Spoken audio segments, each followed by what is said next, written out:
Hi, this is Kurt with the Kuhl Odyssey, coming to you today from our mooch docking spot at Tony's sister's house in Salmon, Idaho. And we're here today to talk about something that's been brought up a couple of times and asked of us.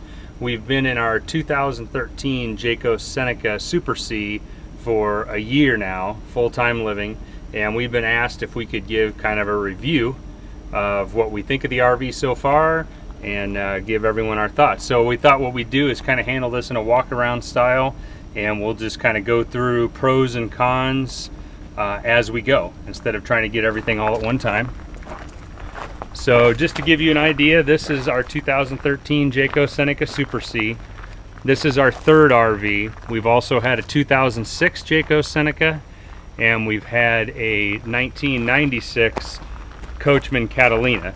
So all of our RVs have been Class C, and there's a few reasons why we choose the Class Cs.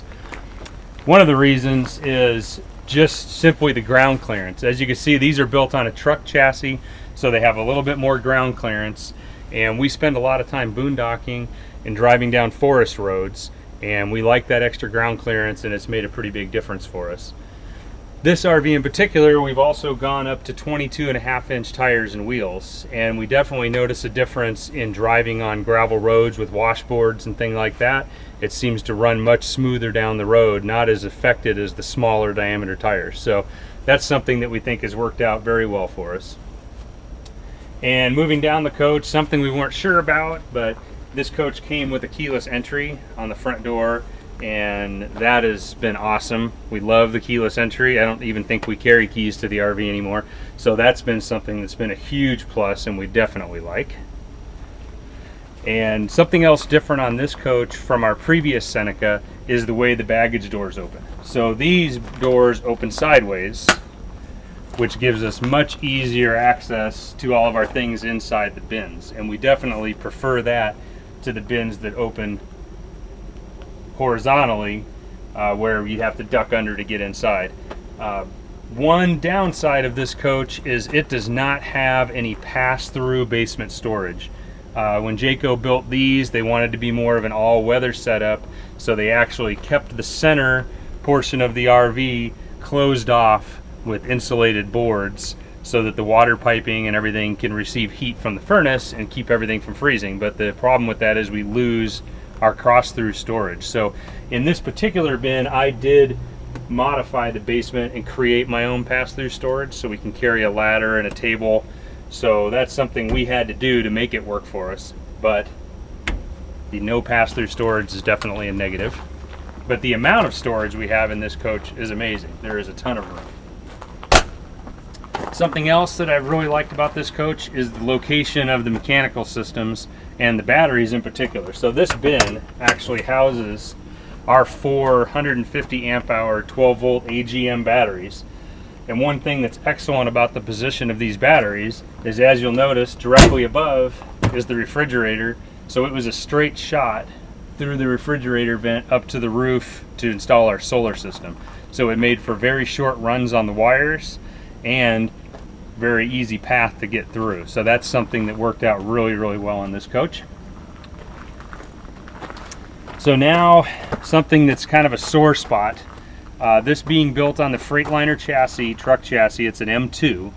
It has two saddle fuel tanks, a 40-gallon on the passenger side and a 35-gallon on the driver's side. The bad part is these tanks are only interconnected with a small transfer pump system, which means when you go to fill up the fuel, we have to fill up both tanks individually. If we try to fill up just one side all the way to capacity and wait for that little transfer pump to fill the other tank, we timed it close to 45 minutes. We had to wait at the gas station continually filling this side. So one big downside to this chassis is having to deal with fueling both sides of the RV. So when we are looking for fuel stations, we already tow a vehicle, which makes it a little more challenging anyway.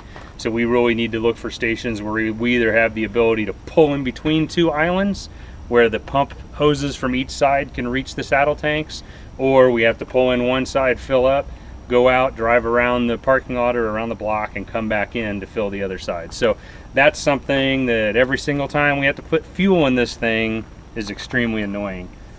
Another plus for us is just the Class C configuration. We really like the fact that we're sitting behind the wheels, so it really drives like driving a big van. It's not really like driving an RV. It feels very comfortable, and the seating position also is underneath the sleeping cab, so we get a lot of shade in the driver compartment. Something I've noticed riding in a lot of Class A's is you have that huge windshield, which is really nice for a panoramic view, but the downside of that is you have the sun blaring right into the window. We have this overhang, which works out well for us. Another thing I really like about the Class C configuration, and especially this Freightliner M2, is how easy it is to maintain.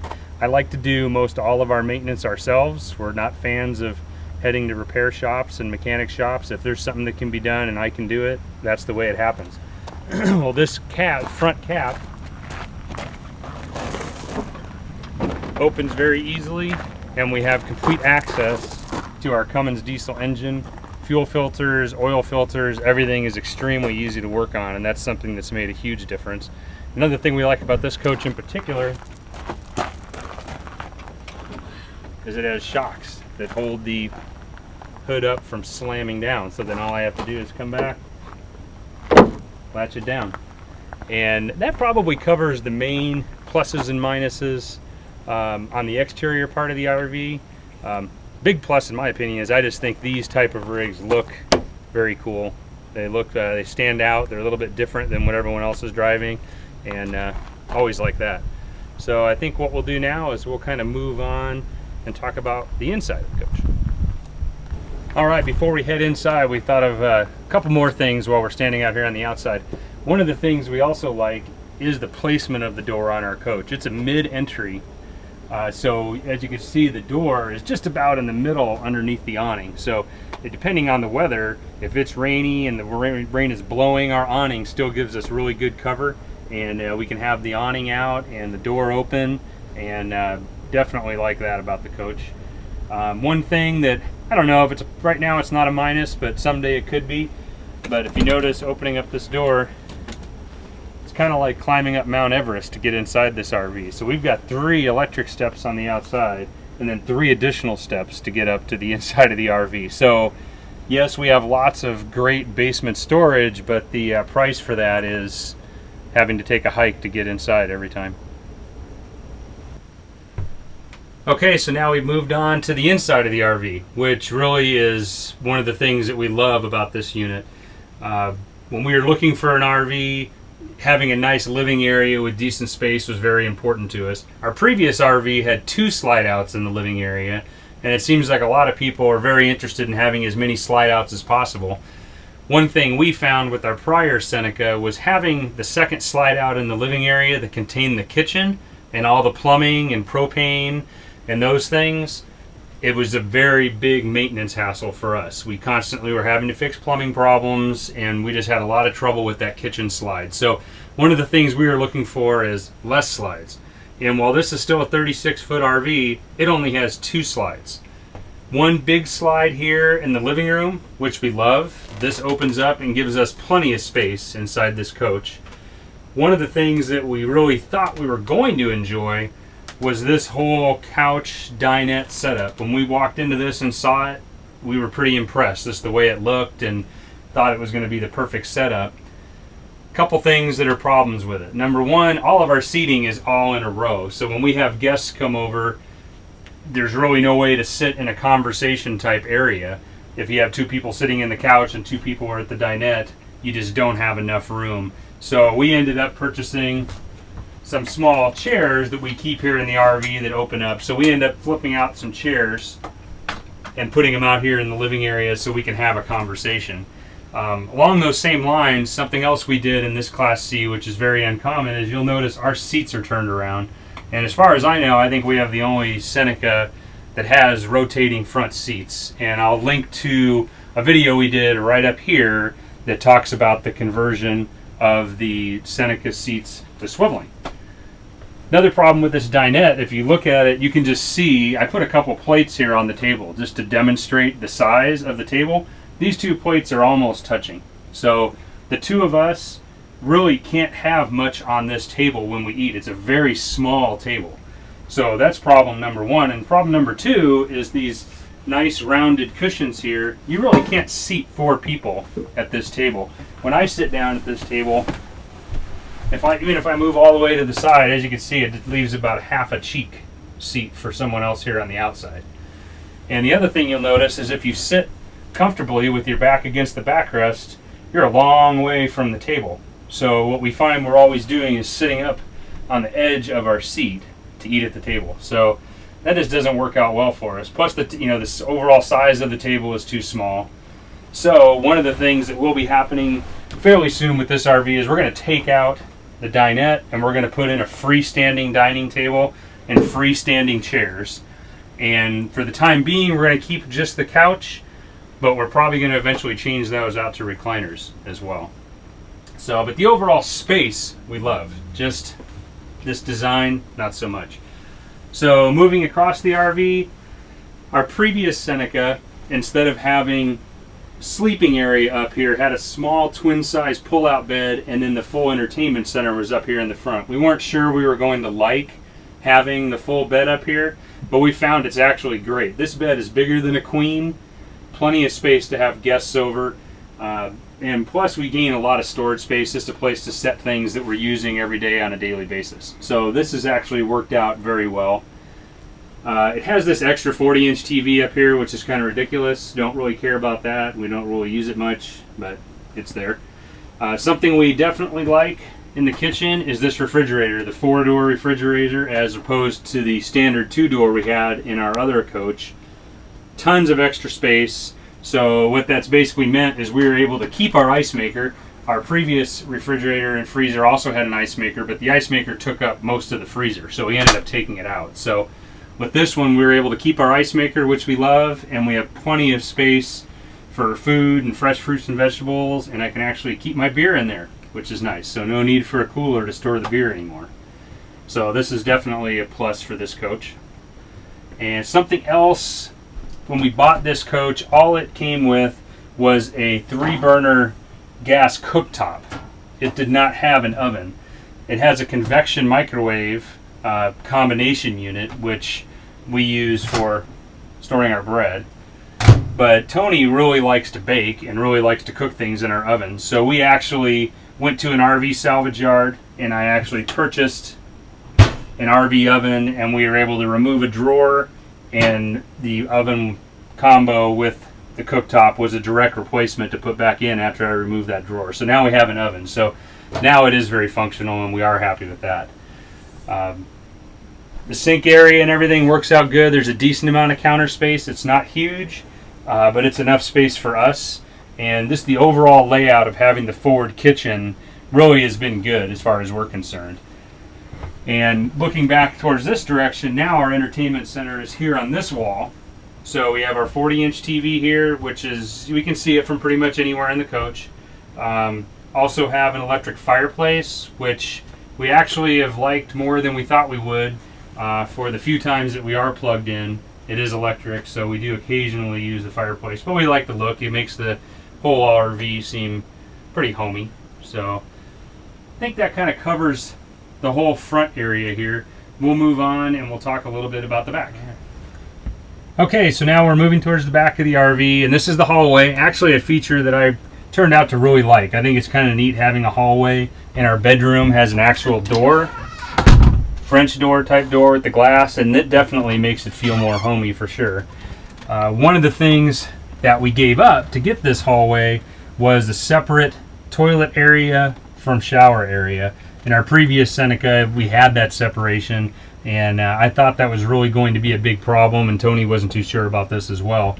But as it turns out, we really enjoy having this hallway, and our bathroom here is actually very large in this RV. So we have plenty of room for the shower and the bathroom, and you can move around in the bathroom, and we don't feel closed in, and we've actually been very happy with the layout. So I think the change to the hallway with the one bathroom has worked out really good. And if we move on back into the bedroom, something that was very important to Tony, as in our other coach, was having good storage. So this RV has a huge closet on this side, which has I don't know, it's a good 6 feet of closet, tons of space. So we have lots of room for all of our clothing. This unit is also set up, this cabinet could have a washer and dryer in it. It's not something Tony's interested in having, so we just have drawers, which is fine. A lot of extra storage space. It has this useless TV that we never watch TV in the bedroom, but it has a TV. Something else that was originally, we weren't sure if it was a plus or a minus, but this RV has a king size bed. So the plus is king size bed is amazing. Very nice, having all the space, lots of room to spread out since our dog constantly takes up most of the bed anyway. But the bad thing is, if you look right over here, no nightstands. My side has this little nightstand that's kind of off the side up towards the front. Tony's has no nightstand whatsoever. So we're very used to being able to keep our iPads and our Kindles, phones and everything charging right at the bed. So I was able to install 12-volt outlets on both sides, but Tony's outlet is actually up in the ceiling, and her nightstand ends up being the top of the headboard as opposed to having an actual nightstand. So that's been kind of a downside, but we've learned to live with it, so it's not too bad. And something else with the bedroom that is critical to us, which we've always loved and we still love, is our bed is on this slide. So on each side of our bed, we have windows that we can open up and have cross ventilation between the two sides of the bed. And this is a must for us. There's no way we'd do an RV that didn't have cross ventilation on the two sides of the bed. And something else that's a bonus we feel in this RV that's worked out really well for full-time living is, as you know, when you're full-time living, you use your slides a lot more than a weekend camper uses their slides. So this RV, like many, has storage underneath the bed. In our 2006 Seneca, the entire bed platform and all of the storage was one unit underneath, and that whole unit would slide in and out as the slide out mechanism. And we had quite a bit of trouble with that becoming weak, and we had to do a lot of reinforcing and rebuilding to keep that slide working well. So this RV, the actual platform that holds the bed and all of our storage is permanently mounted to the RV. The bed platform itself with the mattress slides on top of that platform. So it's much lighter, much easier on the slide out mechanism, and the result is in a year we've had zero problems with this slide and really like the way that it works. Alright, something else we thought was very important to cover, being that we live full-time in our RV and we do a lot of boondocking, not only in places out in the forest, but there's oftentimes we boondock in cities, at visitor centers, museums, some harvest host location, things like that, where we're not able to put our slide outs out on our RV. So something that was very important to us is how usable is our RV with the slides in. So this RV, we think is pretty amazing. So we're standing in here right now. We've actually got our living room slide pulled in, and as you can see here, we have full use, no problem. Two of us can walk by each other. Full use of the kitchen, refrigerator, everything in here. Full use of our table and dinette. We can get to the front of the RV. No problem with space here. The only thing we lose with the slide pulled in is obviously our fireplace, obviously this television, and the top three cabinets here above our television. We can still actually utilize this one cabinet, but these cabinets are not usable. But that's really the only things that we can't access with everything pulled in, and we've lived comfortably with the slides in on many occasions. So actually, you know, maybe the people who designed this RV, what they had in mind with this front TV is this scenario. So our slide is in, we're sitting here, maybe we still want to watch TV. Well, this 40-inch TV is actually on an electric swivel, so it will swing out and actually aim right at the table and the couch. So I guess we still could even watch TV if we wanted to with the slide in because of the extra TV they have up here in the front. Not that critical, but it does work. But it was very important to us to have an RV that functioned with the slide in. One thing I felt was worth mentioning with regards to the entertainment items that were installed in this RV. Number one, a 36-foot RV with 4 televisions seems a little bit overkill. We've got a 40-inch TV here, 40-inch in the front. a 19 or something like that in the bedroom, and a 32-inch TV on the outside of the RV. Love the outside one. One of the things that we have an issue with is what they chose to put in here. These TVs, this 40-inch Jensen TV here, believe it is an LCD style, not an LED. But one thing I can tell you for certain is this TV gets super, super hot. And normally I wouldn't think that would be too big of a deal, but on a nice winter evening, sitting inside, it's getting chilly out, you're hoping your furnace is going to turn on because you have your thermostat set at a nice comfortable temperature. But one thing you'll notice, if you come over this direction, they felt that it was very smart to install the thermostat right here on the side of the TV compartment. So what we've found is it can be 45 degrees inside the RV.